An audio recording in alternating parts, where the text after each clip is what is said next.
Um, Good afternoon, ladies and gentlemen. My name is Engineer Her Said. I'm the president of Young Africans Sports Club based in Tanzania, and I'm also the chairman of African Club Association, which is based in Morocco.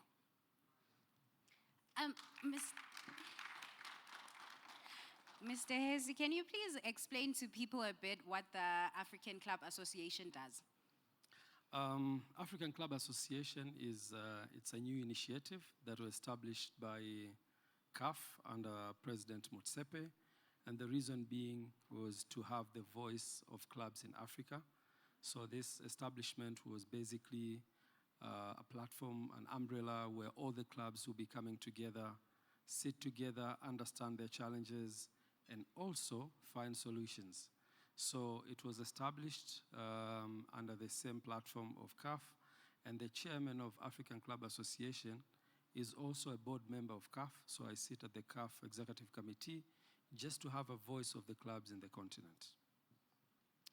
Thank you so much. And now, right next to me is Mr. Jovin from the Uganda Football Association, who is going to tell us what they do in the commercialization department in the league. Good afternoon. My name is Jovin Jenkins Matovu. I'm from the prestigious Uganda Premier League. The Uganda Premier League is the top football competition in Uganda, definitely. It is good that we're discussing commercialization now, because together with our Tanzanian neighbors, we've just hosted CHAN recently, and it having been a competition of local talent, it's helped us to see clearly how much strength we have as countries, but also the strength in local talent and commercialization.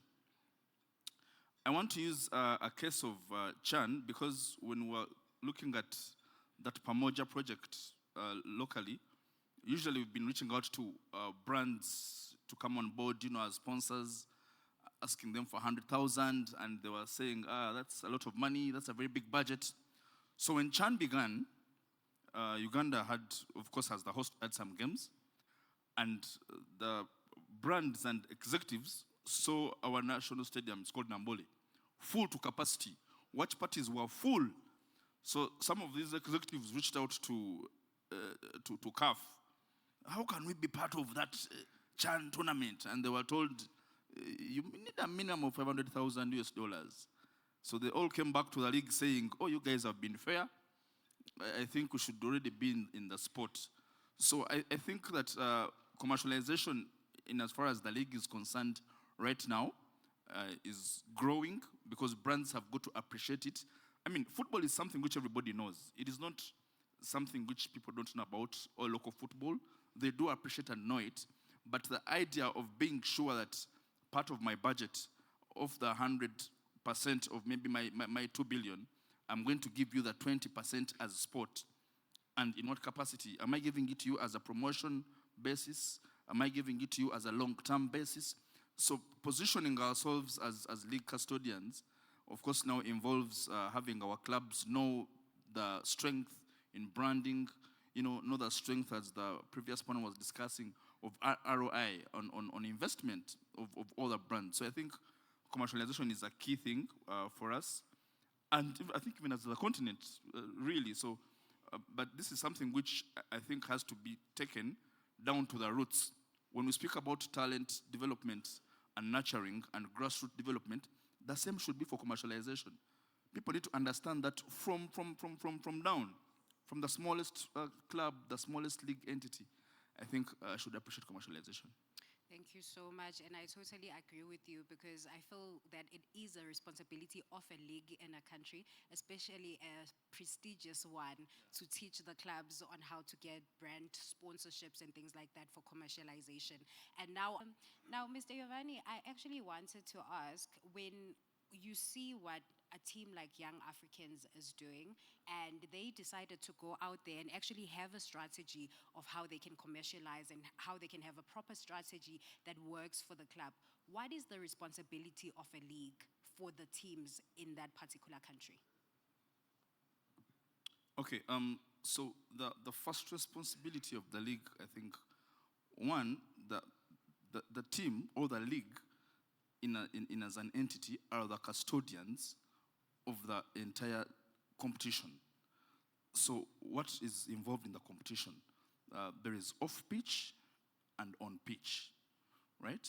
Now, that what I would call a route to map, that entire route to map, the responsibility of it is the league.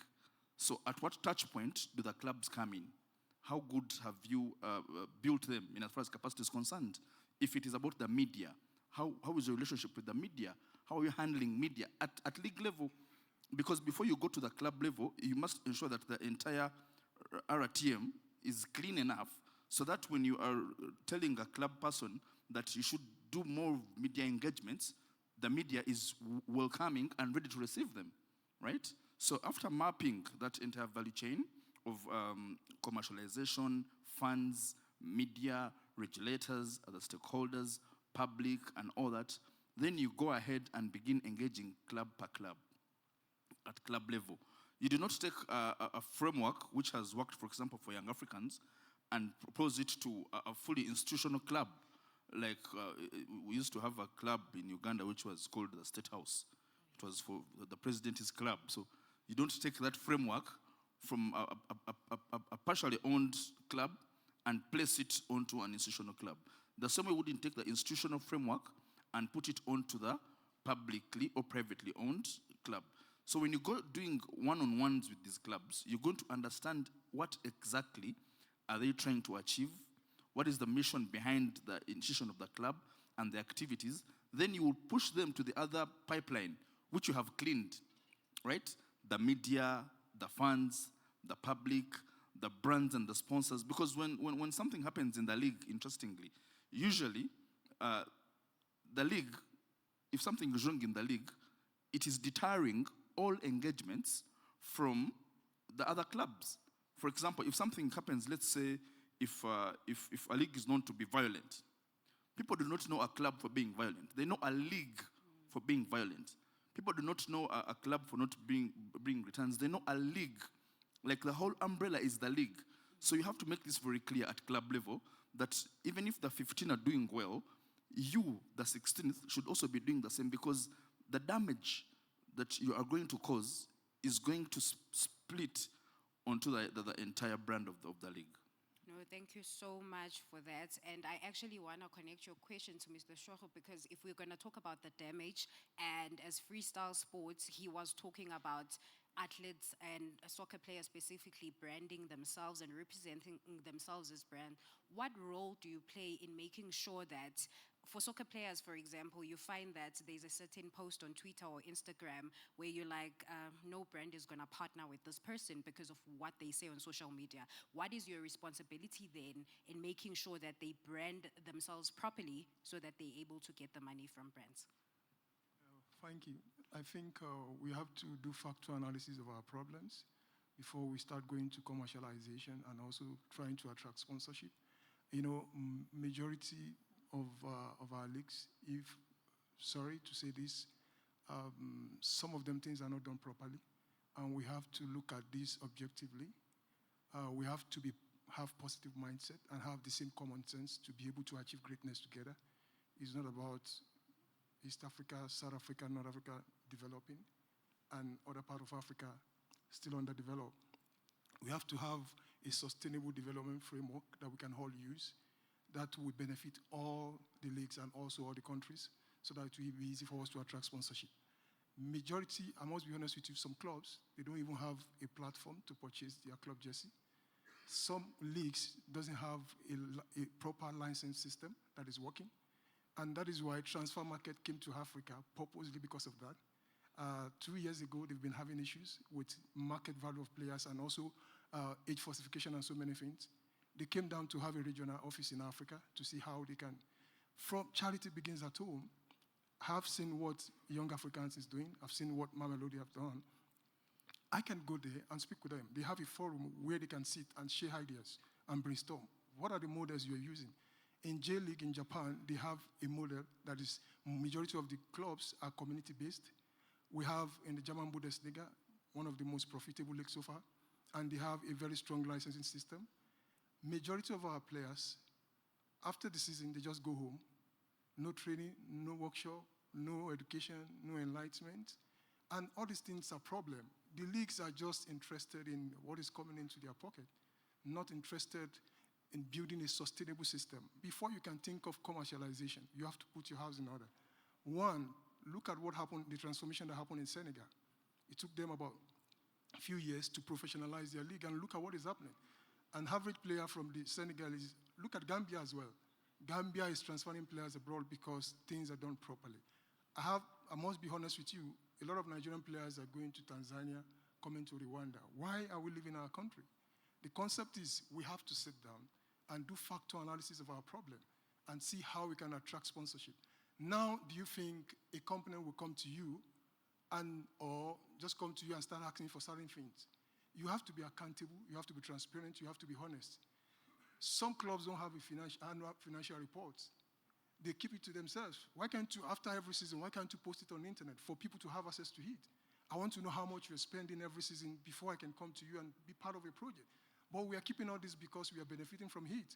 And another thing is most of the clubs, administrators and managers are political appointees.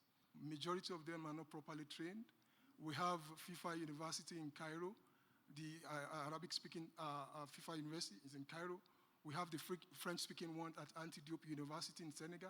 We have the English-speaking one at Nelson Mandela University. And they are training students every year. About 90 students are graduating from these 3 schools every year.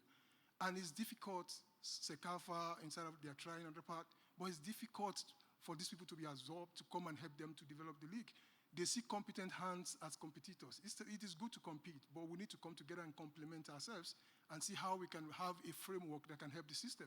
I can't blame the player that is posting bad things on the internet because he doesn't even understand the concept of sponsorship and the integrity and the identity of the league. All these things, we have to take them to the class and open their minds to opportunities and the challenges and all these things. A few months ago, all the MPFA players, Nigerian Premier League players, our coaches, we brought them together, we organized a workshop for them. See, football is beyond what we're doing. We have to go extra mile. We have to go to Europe and go and see their framework, bring in Y-Scout, bring in Highball, bring these people to help us to improve our knowledge about the game. And these are the kind of things that will attract a lot of sponsorship and opportunities. And for the players as well, we need to build we know our league is cumbersome, the league. We need to create a flexible curriculum for them to go to school. Some of them are gifted. You know, when you have being a captain of the club, there's certain qualities you will see in a captain. Even in the club, you see some players, they have the marketing skills. Try and take your time and identify a few of them, enroll them, vocational training. There's a school in Morocco called ESSEC Business School. I think it's one of the oldest business schools in Africa. They were taking social sport entrepreneurs, they were training them for free in partnership with Tibu Africa. These are the kind of things we can do off-season for our players, to educate them, to enlighten them so that they can know how things are done properly and how we can have a system that is working. Actually, I was about to ask you a follow-up question, but you answered it. But I think you can give me a more loaded answer because you're very passionate about it.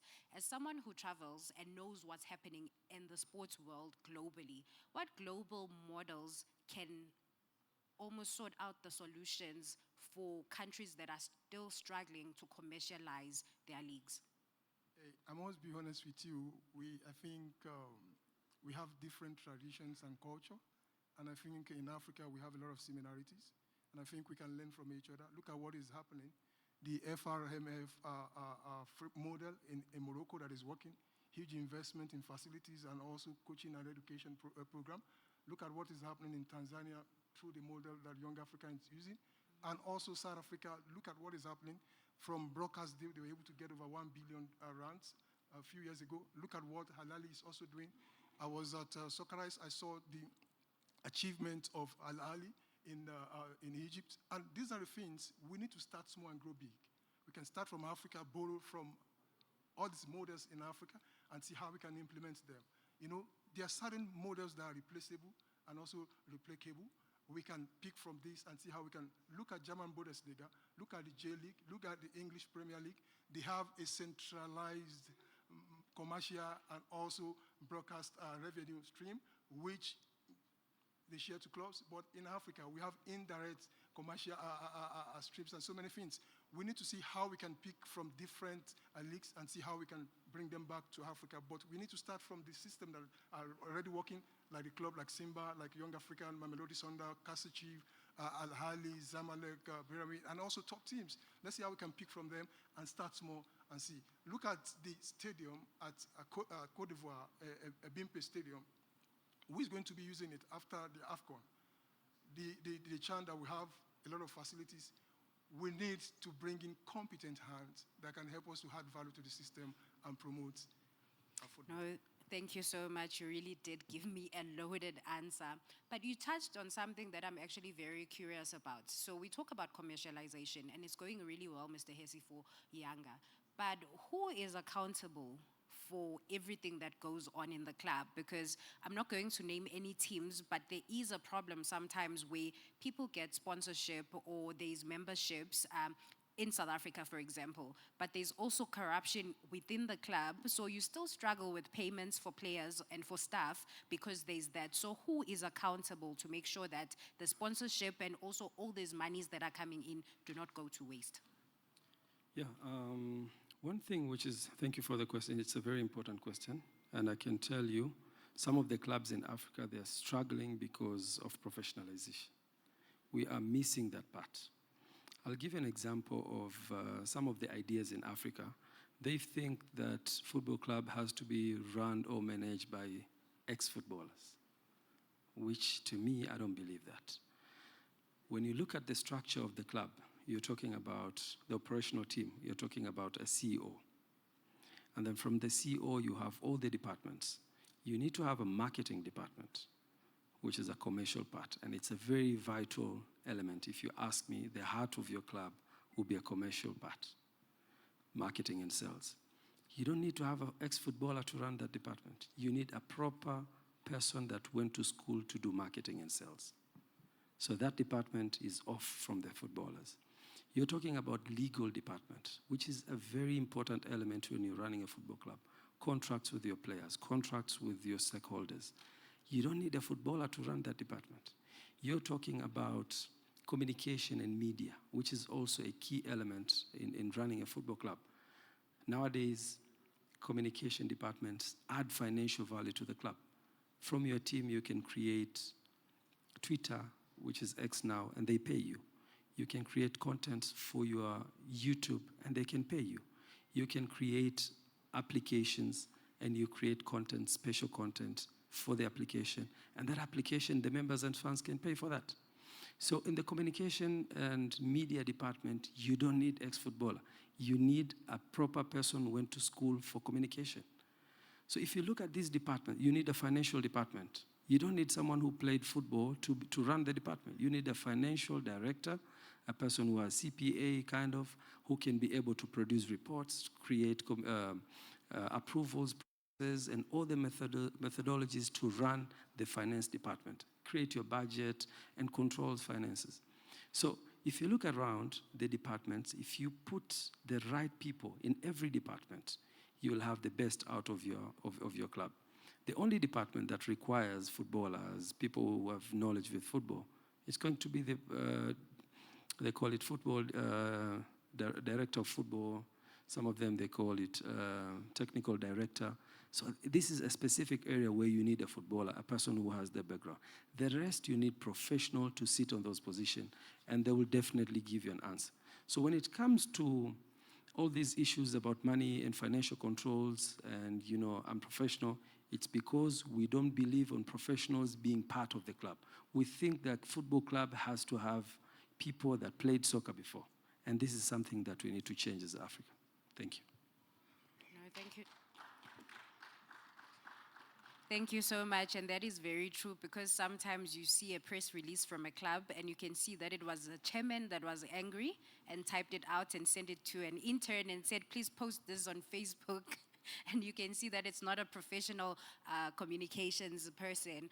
But moving on to you, Mr. Jovin, I'm just thinking, as you work with the league, a prestigious league at that, what are the promising revenue streams that you've seen that actually work here in Africa, as well as Uganda? Which ones work? Thank you. I think most interestingly about the revenue streams and all that if we are discussing commercialization, we could simply decide to go to a very basic description of what is commercialization.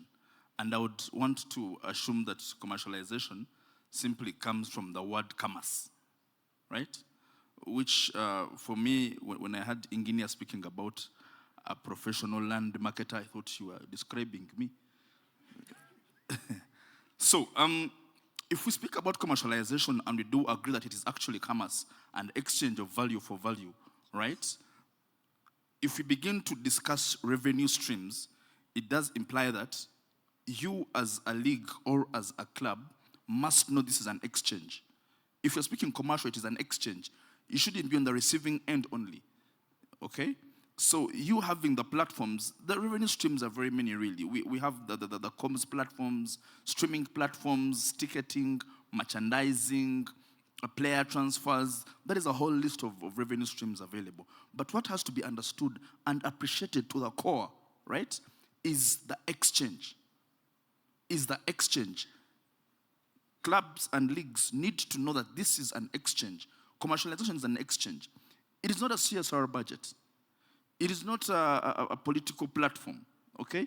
If you're expecting $100,000 from an institution, it is an exchange. In exchange for what?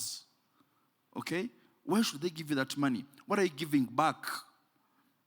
We can keep describing commercialization in like branding, for example, having the departments, as Ignia has mentioned. But now, if each of these departments understands that any revenue stream that is going to come and convert into actual money comes through an exchange, so the question becomes, what has the communications person done? For you as the comms person, if we get SportsBiz Africa as our partner, what are you going to give SportsBiz? You as the communications person. You as the HR person, what are you going to give SportsBiz? So the HR will say, I'm going to get top talent. Top talent in PR, top talent in this and this and this and this. For you as the PR person, what are you going to do? I'll make sure for all of our matches, they get the mentions, the visibility and all that. For you as the accountant, what are you going to do? Each one has to be held accountable at each level. And then in the whole of that is when you're going to have merchandise working out. Because you have merchandise like Young Africans, you have over 100,000 jerseys printed out, and then the branding person is misspelling the name of the club. Okay? The procurement person is ordering for poor quality. Okay? But the revenue stream is there, it is merchandise. The digital platform is working, the application is active. Okay? But the value chain doesn't understand. The procurement person doesn't know that this is an exchange. If a fan is buying a kit, what are you giving them in return? They want quality. They want consistency. If a brand is coming on board to give you a lot of money as your partner or sponsor or whatever, what are you giving them in return? So the question should be, if we are running after commercialization, for us as African football administrators or investors and entrepreneurs, in exchange for what? What are you selling? Okay, what are you selling? There's a pastor who usually says that if you're not selling, close, remove. You know, supermarkets have that small thing which has open. So if you're not selling, you close. Instead of leaving it open, somebody comes in to buy, and maybe you're rude. Maybe you don't have stock, you know. So I think that value chain has to be cleared very well from club level to league level. Then it also goes to the players. Then that's when it goes to also the funds. For example, for Young Africans, where the funds also have a stake in the club, all those stakeholders have to know that this is an exchange. The footballer has to know this is an exchange. You have to perform well. These funds have traveled. For example, they've traveled from South Africa to come to Uganda. Recently, Uganda beat Bafana 3-0. People had traveled all that way. And so these people have to know that these funds have traveled, but in exchange for what? For your performance. So in exchange for what? For the experience. The word exchange has to keep rhyming. And if there is anything you're going to remember about me today, remember the exchange. There has to be an exchange for anything to evolve in commercialization of African football. No, thank you so much. And that is a very important point because sometimes I also do meet athletes and they say, can you please try to build a relationship for me with Adidas? And I'm like, what are they going to get back? And they say, I scored 20 goals. I'm like, yes, but what are they getting back? And they said, no, I only have 200 followers on Instagram. I'm like, then you're not giving them anything back. So exchange is very, very important. I think it will be selfish of me not to give our audience a chance to ask questions because this has been a very, very informative panel. And I think everyone is excited about it. You don't want to exchange any questions?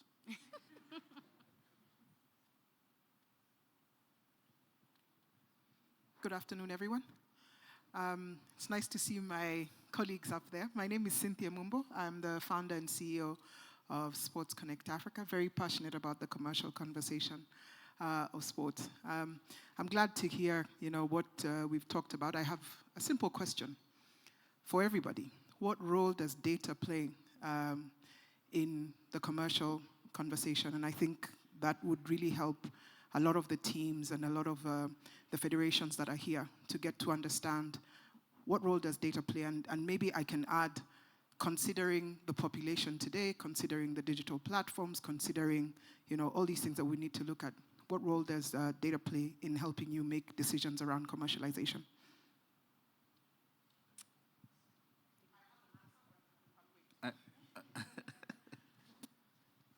Thank you. Well, when I mentioned the exchange, I think that is where the discussion of data actually begins from, okay? Because first of all, you must know what you're offering. And you can't know what you're offering if you do not have any data, okay? For example, there's even from the simplest detail of how many funds do you have, the behavior of your funds, the reactions of the funds, okay? All that, I think data is very paramount in as far as commercialization is concerned, because actually it is part of the product if it is actually isn't, right? It is part of the product that you're selling, because what you are giving this brand or this partner is the data for them to be in position to communicate with your audience, with your numbers. So first of all, you have to know your data, you have to know it very well, but also you must be in position to collect it and commercialize it. So how do you commercialize it? With such engagements, if you're going to speak to Sports Biz Africa, for example, this is a very good example actually. You have in Sports Biz Africa, and then there is SCA, African Club Association. Sports Biz Africa wants attendees for this conference, okay? You have information and data about maybe the 600 clubs in Africa, okay? So Sports Biz is looking for somebody who is interested in a conference of this kind. You have that. See? So the exchange begins from, first of all, you knowing what you have, which to me I think is data and is very paramount. So what makes up your product? I think commercialization is like a meal, right? A ready meal when you're serving a meal. It is made up of very many aspects. There is your data, so the question is data about what? Okay? It could be about the market, it could be about customer behavior, it could be about buying patterns, okay? Spend, budget, capacity, all that data is important for you to have, because in any case, you can't simply tell a brand that I have 100,000 funds. They'll ask you to verify it, okay? You have to verify that. And for you to be able to verify that, you must have your data, all what campuses call data. You must have your data to show to these brands and partners and sponsors that what I'm actually speaking about is this. As Sports Biz Africa, we have 2,000 attendees every year, averaging this age. This is the agenda. This is their usage online. This is the time they're active mostly online. This is their budget usually. This is how much they spend when they're in Kigali. All those things. This is how much they travel. All that data is important for you, because I feel like data gives a name to the information you have. You can have a lot of information, but what gives it a name is the data. I hope I've answered that correctly. Very much. And actually, that was a very important question because currently in South Africa, Peter Shalulile broke the record for most goals scored in the Premier Soccer League. But there is a fight because according to Siyabonga Nomvete, he scored more, but no one has the data. And the people that have it, some are saying it's 131 goals, some are saying it's 129, and Shalulile broke 130, and the PSL is saying no, Shalulile broke the record. So data is important because you can actually get facts of what happened. Thank you so much, everyone who has come together to see that we make this a very grateful day. My question to the panelist is, see, in today's world of football, we see that successful commercialization relies heavily on digital tools, that is e-commerce,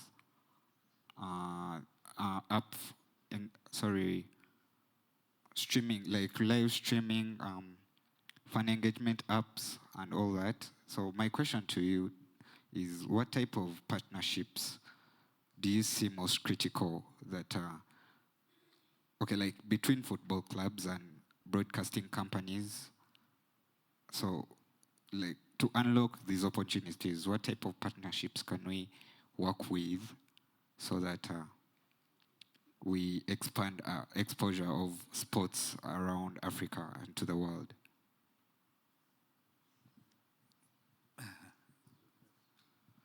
Okay, thank you very much. In Uganda, we have, like in any other country, there are very many authorities and commissions. And I know Rwanda has, and Tanzania and all countries, what you would call the Uganda Communications Commission. I'm not saying the one of Rwanda is called the same name, but the Commission for Communication, which gives you data, okay? If you're going to speak about commercialization, first of all, you must know which numbers you're working around with. And you could, I know many of you will disagree or not believe, but let me tell you something very interesting. Research that you might want to do, okay? You find out, for example, in Rwanda, how many people are using mobile money, right? When you find out that number, also find out how many people are actually using smartphones, right? I have a background in media. I used to work with Nation Media Group. And what I got to learn is that when you're measuring something starting from zero, you see growth because you're starting from zero. Is that clear? If you're measuring starting from zero, you see growth, okay? So when we're speaking of digital, for example, I'll give you an example of Uganda. If we speak of digital in Uganda, if you look at the graph, it is pointing up because it is beginning from zero. Are we together, ladies and gentlemen? So when you're measuring starting from zero, you will see that digital has hit an all-high, right? But if you actually go on the ground, you will find that MTN is telling you it has 6 million subscribers using mobile money. But the data person has 2 million, right? So where is the balance 4 million? The misconception we make as football administrators is to confuse the city with the actual market. The market doesn't stop in the city. It doesn't stop in Kigali or in Kampala. So if you're managing a league or selling a club, there are those fans who are actually on ground, not using smartphones, simply subscribing, paying their membership, okay? And that's the biggest number. If you look at the figures of digitization in Africa, vis-a-vis the actual population, these are facts, actual numbers. If you look at them, you will see that very many stakeholders in sport have run towards digital and left this actual fan. This actual fan who hasn't purely digitized. This actual fan who is in the village and watches the sport. You know, the beauty of football is that football is like breastfeeding. When a child is born, immediately they will start to kick. Even when they're still upside down like this, they start kicking. Such as breastfeeding is.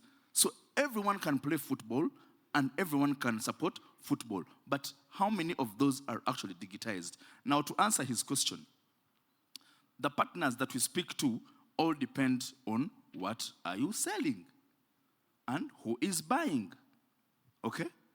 We have banks that are into golf. You can't go to a bank that has been spending on golf for the last 6 years and you're asking for shirt sponsorship. You must have data, as my colleague had mentioned, and the panelists. You must have that data to know who is buying what and where are they buying. So that way you know which partners. You don't make general terms of telecommunications, crypto, betting companies. You must know what are they buying. Why are they buying? How have they been buying? That will guide you and make you use less effort, but actually get actual figures. I hope I've answered you tactfully, sir.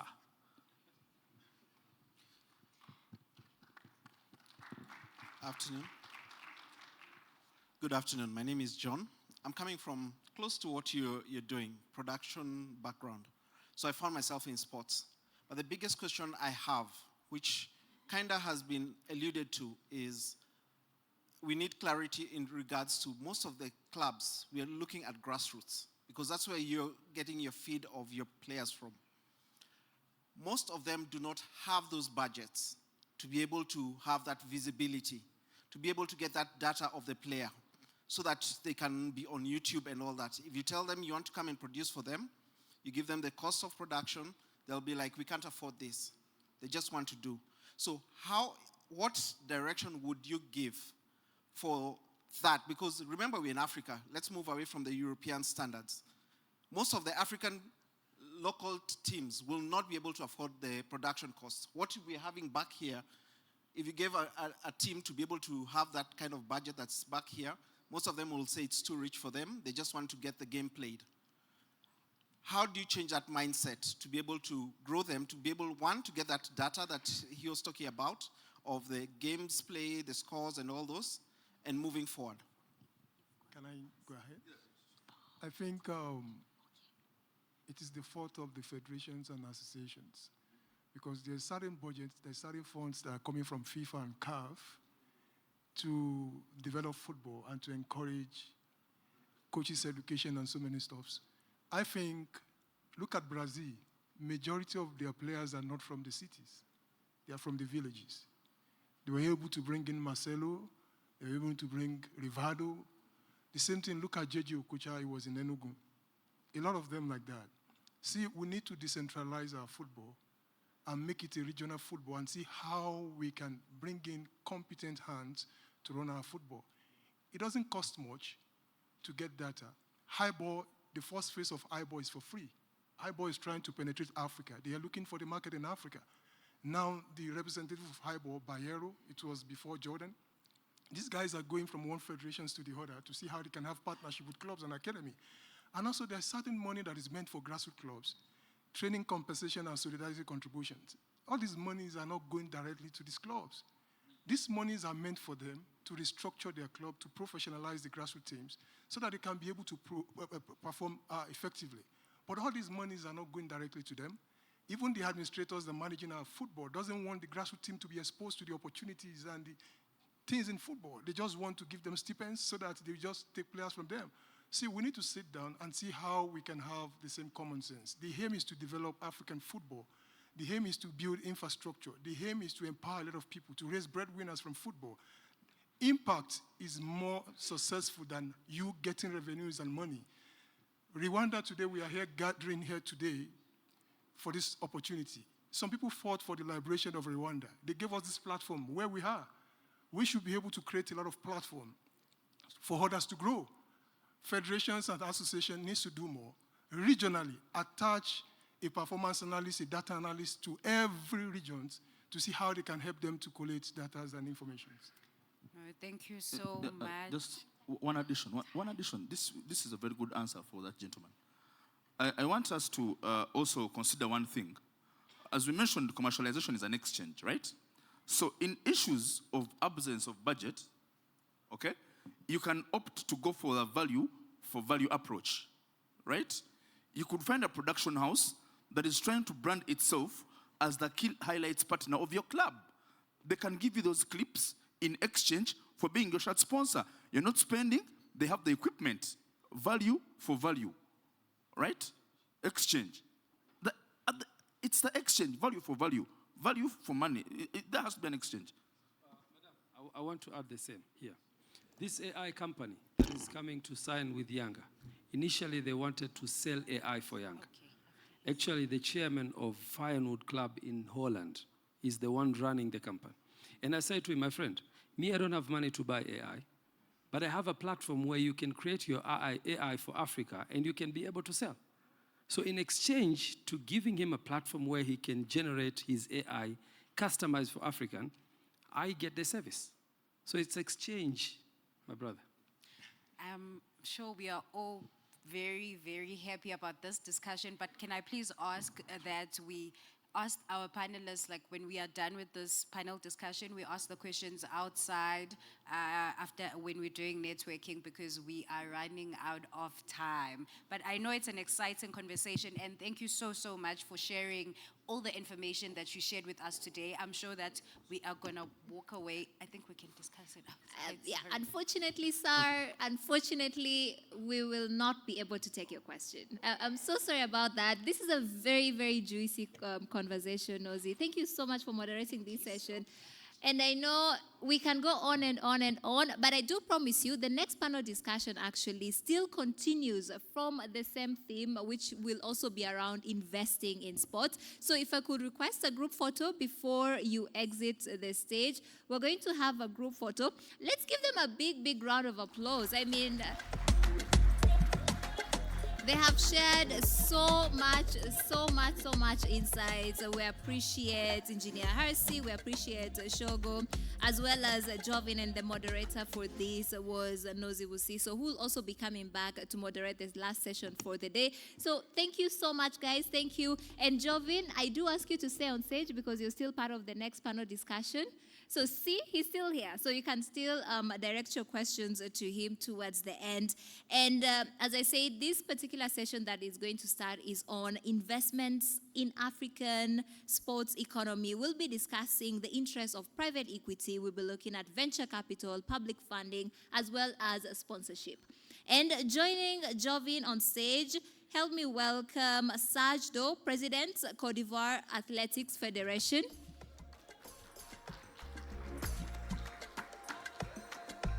Okay, there he is. We also have, Megan Gadanu, partner, 10K Sports and Wellness Fund. Yes, let's give him a big round of applause as he comes. And the moderator for this session is the amazing Junior Kanamjire, who is the managing director at Intego Academy. Junior has a lot of experience looking at years working as an entrepreneur, as an investor himself, a mentor for investors. Okay, see, they've switched things up to make it even more spicy. So Junior will be also getting a share of the questions. So I think, over to you. And we'll have time for Q&A towards the end of the session. Thank you very much.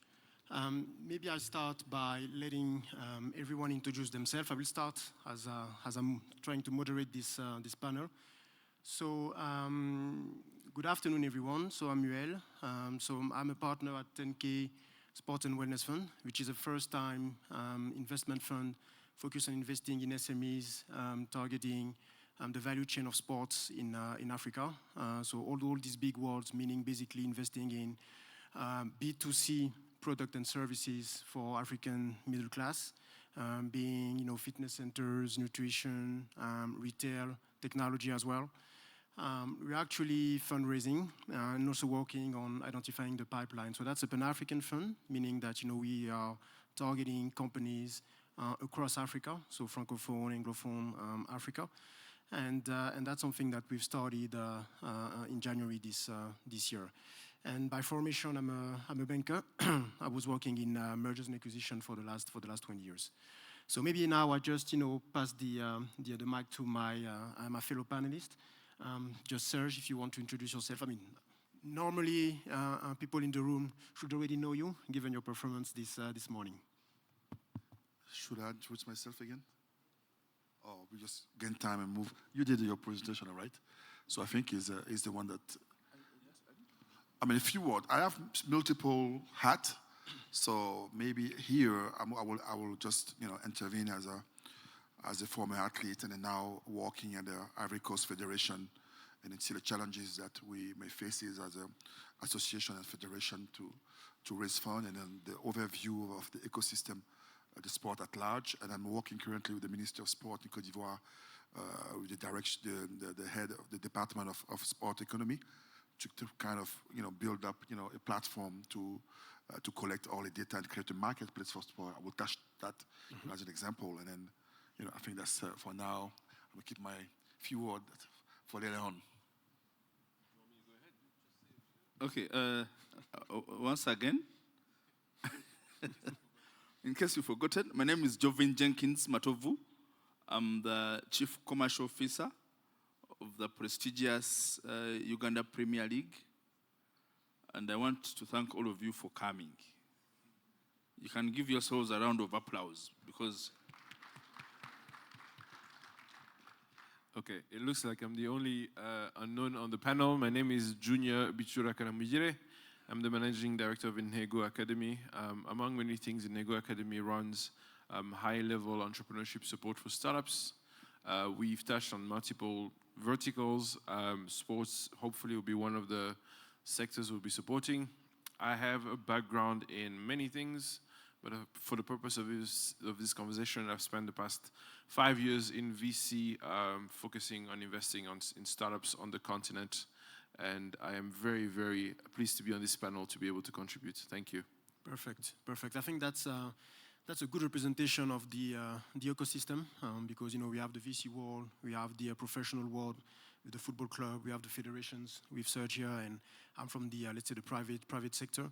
So maybe the first question for each of you guys is just to give the audience a view on the barriers that you see in each of these let's say verticals. So maybe we start with you, Serge, in terms of the federations and the way things are made today in Africa, and how is it, if that's the point, how are there barriers for potential investors? Thank you, Uriel. Well, for me, I want to give my answer regarding the barriers of investment using our audience today. Ladies and gentlemen here, I want to ask if any of you has heard about Bitcoin. Have you heard about Bitcoin? You've all heard about Everybody it? for sure. How many of you have invested in Bitcoin? By a show of hands. Okay, how many haven't invested in Bitcoin? By a show of hands. So, why I've asked is because we are speaking about what? Investment. You all know Bitcoin, right? Everybody knows Africa. They know we have the talent. Why haven't you invested in Bitcoin? It is the same question. Clarity, assurance, right? Visibility, governance. Because today you're planning to invest in crypto, then you hear somebody in South Africa has closed shop. You say, hey, I want to invest my money. And the same thing is happening with investors. They are trying to invest in maybe a league in a certain country, and tomorrow they are hearing another association has closed. The association president has been arrested. The league, that kind of information that is getting out there and in here is the actual barrier, one of the barriers, okay, right? The information that goes out there. Because, and I think that is the best example we can use. Because Africa is known. Who doesn't know about our potential? Everybody knows it. But what is the challenge? Very interesting submission from Junior here. You see, I want to give you an example still of the prestigious Uganda Premier League. Our league is 56 years old. So 56 years. So it is going to make 60 years in the next 3 years, and I think we shall have the sports biz there in Uganda. So, yeah. So usually the league in its prime years was at the top. Every Ugandan was going for the games. Young people from university, Then it got to a point, as you know how the demand curve operates, you hit, then you go down. So by the time I got into my position as the chief commercial officer of the league, the skepticism among the corporates, as you've been mentioning, was too big. Now remember, these are people who are probably 12 years when the league was the biggest brand in the country, and by the time the stadium was maybe just fenced with wire mesh. So you go to this person's office, you explain to him what you want, why you want him to come, but in his mind, he still knows the league where he used to go with his dad 20 years ago, which has wire mesh. And one of the CEOs told me, you see, I want to come and put money, but I would want to come with my children. But those games we're watching, somebody's easing themselves on the side, because that's what they used to remember. So when we sat down with our clubs and other stakeholders, we agreed to begin doing corporate visits. So we would select CEOs and we say this week we are going to do bankers. So we get 5 CEOs, put them in a van, take them for a game. And of the 60 that we took, only 7 could still recall that they were once in those facilities way back. So as he has mentioned, I think it is important to be intentional on showing these investors. Because, by the way, when somebody speaks about investors, before we speak about the global ones, we have local, as he has mentioned, we have local people, home people. People don't like calling them local. But we have domestic investors, that can be willing to invest. But we have to take the burden, or we have to take the route of action of justifying that there is actually value. But I think information is available, by the way.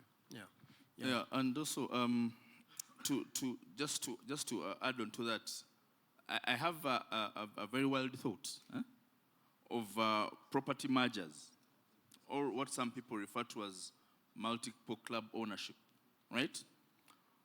Because investors do believe in expansion, definitely, and scope of cover, right? So you would find that, for example, we have basketball in Kigali. We have 2 very good clubs in Kigali.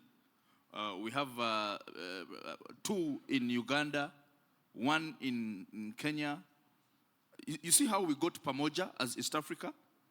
Property mergers. Because in some instances, you might not be able, as a one property holder or rights holder, to get that investment because of probably your scope, your potential is not that big, right? Or even your projections are not really viable. But if you do come together and add properties together, the way for us we said that now Uganda, Kenya, and Tanzania, if each of us goes to bid for AFCON, none of us might get. But if we go the 3 of us, we shall get it. And we hosted Chan, and we're going to host AFCON.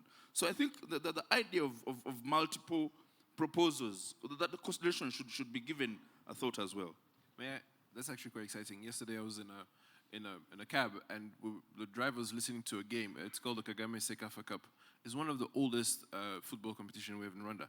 It became a regional sensation. 8 teams from 4 or 5 different countries, and it's very exciting. So what he's talking about is, instead of just talking about the market potential of Rwanda, which you all know is a small market, how do we look at the market of Kampala, Nairobi, Kigali, Dar es Salaam, and put it together? Then you can start looking at numbers that could be exciting. So how do we structure investment for the continent in property mergers, like you said, and having regional competitions where these cities can work together in harnessing this market potential, and that the numbers become interesting, in my opinion. Yeah, to your point, you're right. When investors come to put into money, you want a return on investment. So the market size matters. So what he's saying is, for instance, we have these countries that you think are big, but it doesn't represent something in terms of return on investment. So by aggregating all of these countries together, even the World Cup is happening. We see the US, Canada, and Mexico join forces to organize the World Cup. So we, in Africa, with a micro country, we need to be able to expand our geography to be able to have a more return on investment, because the scale of the territory matters, right? Absolutely, absolutely. Maybe I'm conscious of time. I don't know if the audience has a few questions, but I think it's good if it's a bit interactive.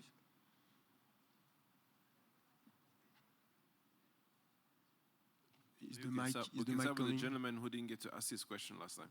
Yeah. The gentleman over there. Yeah, let's start with him.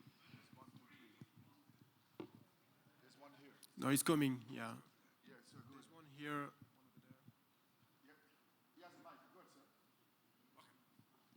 Hello. There we go. Hi, Dan Price here. Hello, Jovin. Dan Price from Opta Stats Perform.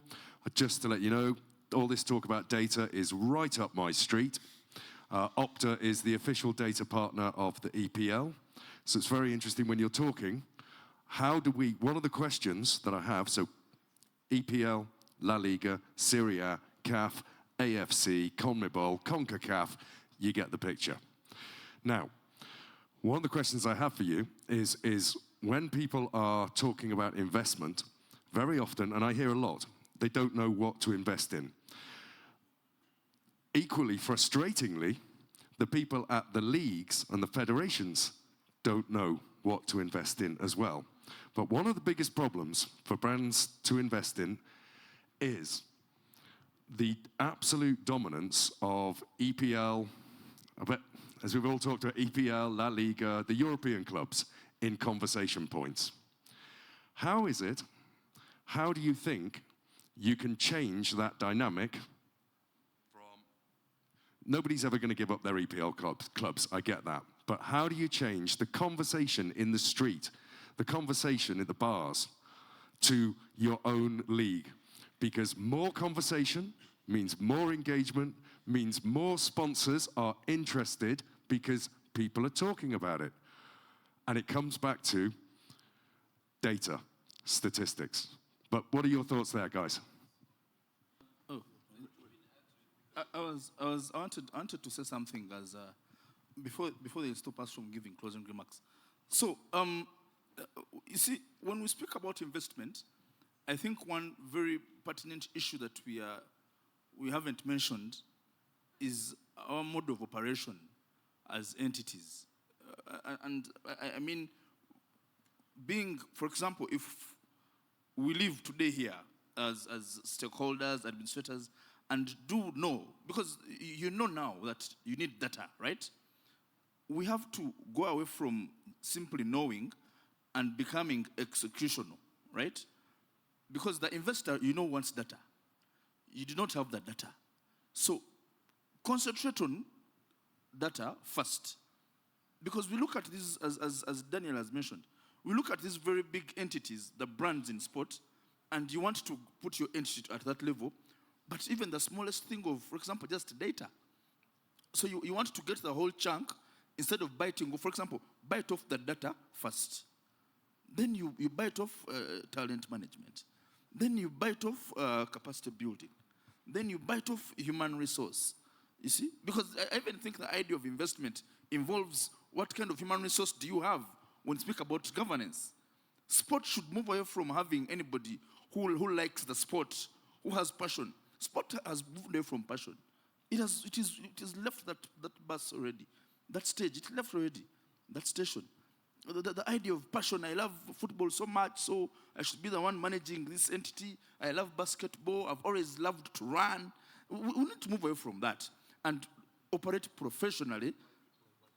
Yes, put the right people in the right places, and then we execute. Absolutely. Yes. Yeah, and just small. You see. They don't want you to ask your question. Let me just give you a very small insight that I think is very useful. I was speaking to a CEO of one of the very top leagues yesterday about the discussion we're having today. And I got to know something very interesting.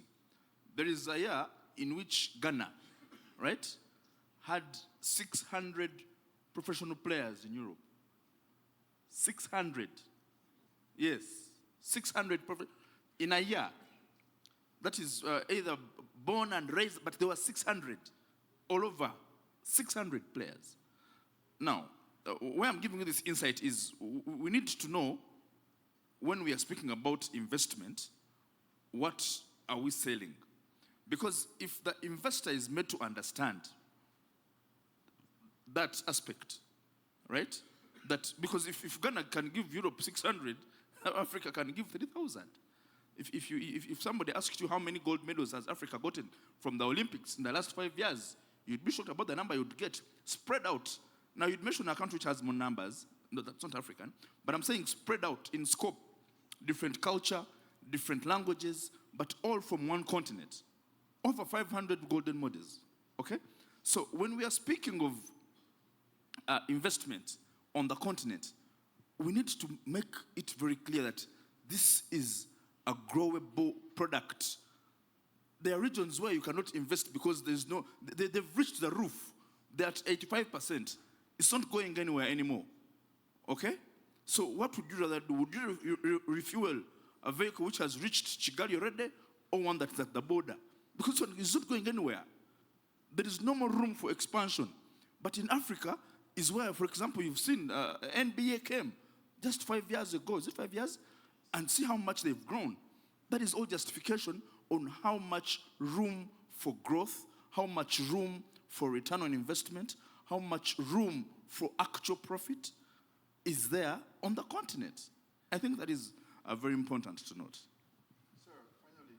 So finally, thank you so much. My name is Regis Dushimimana, and I'm an entrepreneur. I love it that you did mention about makeup and packaging. That's what we do. We have a Rwandan African sportswear brand called Misozi. And as a Rwandan and African brand committed to quality, community impact, how can we work with your leagues, federation to co-create partnerships that not only mean your performance needs, but also grow Africa's, I would say, whole sports economy. I would say, like you mentioned about the way, like in Uganda, corporates still imagine the leagues as they saw them as kids.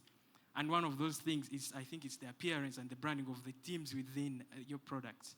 So how can we partner with leagues and federations, like you said, as an African brand, instead of us going, we've seen teams wearing Adibos, you know, that doesn't exist. Such things, so at least now we bring it to our level, but that has also that very African spirit. As for us, our motto is if you breathe, Kotana, and it's something that we believe in with the African tales and everything that could really push us and also help us to create more jobs as we are the youngest continent.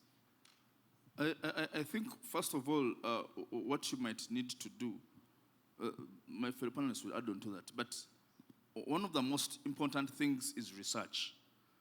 Ladies and gentlemen here today, I want you to look into this room, okay? You see how many people are here. Compared to the brands we have on the continent, the sports properties we have on the continent, you see how many people are here, okay? So if you're looking for partnerships, you can simply do that research because, of course, we do have more than 50 leagues just for football alone, meaning we have over 2,000 leagues. If you're going to add the football, basketball, netball, volleyball, swimming, cricket, rugby, motocross, over 2,000 leagues on the entire continent. But we are less than 1,000 here. Okay? So you have a lot of opportunity to get those partnerships. But you have to do your research and find out who needs what. What is something struggling with? We had a workshop that we did as the Uganda Premier League at the start of this year, where we had Tilopi Mosepe. He came and spoke to our club chairman and owners. And he was sharing with us about Mamelodi Sundowns, okay? And he told us how they won championships, and then at a moment, they ask themselves a question. Wait, we are winning these championships, but how is our performance in the public? Okay? Because on the pitch, they were winning. On the pitch, they were winning, but on ground, outside, in the streets, they weren't winning. So now they came up with what they now call the Mamelodi Way, WAY, which is Women, Africa, and Youth. And now they've begun doing tours around inclusivity, purely for Africa and for youth. And you're seeing the changes they're making. Why am I giving you that? Is that when you make your research, you get to understand which league or club or property or player is looking for what.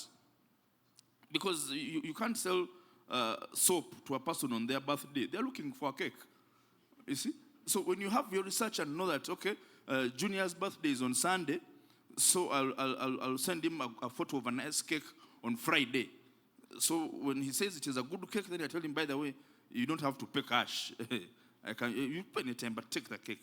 Not to show him soap on his birthday. What I'm saying is make your research and get to know who needs what and how. The opportunities are very, very many. And this is a very small portion of the stakeholders in sport. You know that. We have countries where this is the entire delegation that goes for just one match. So you can imagine. For me, I think that usually when you're driving at night and the police finds you driving while you're drunk, they ask you to park your car. Rights holders, league holders, federations, and clubs, the moment you begin acting unprofessional, you're asked to put the property aside. I think you've seen FIFA coming into a country and telling the government to withdraw from it. This happens because there is no professionalism at a certain level. So I think it is pertinent upon us to make sure that each value point, each touch point of the entire property or that whole aspect of the sport is executed professionally. The players must know what to do, the staff must know what to do, the regulator must know that everything has to be involved in that, and at the end of the day, we shall have local and foreign investors. I thank you. Sorry? Closing? Oh, we still have some more time? I think we said enough. Go ahead. Thank you so much. Let's appreciate our panelists and the moderator for this amazing conversation. If we could pause, take a group picture, and also appreciate Jovin for the creative illustrations in driving the point across. That is very much appreciated. Let's take a group photo. We have the photographers ready.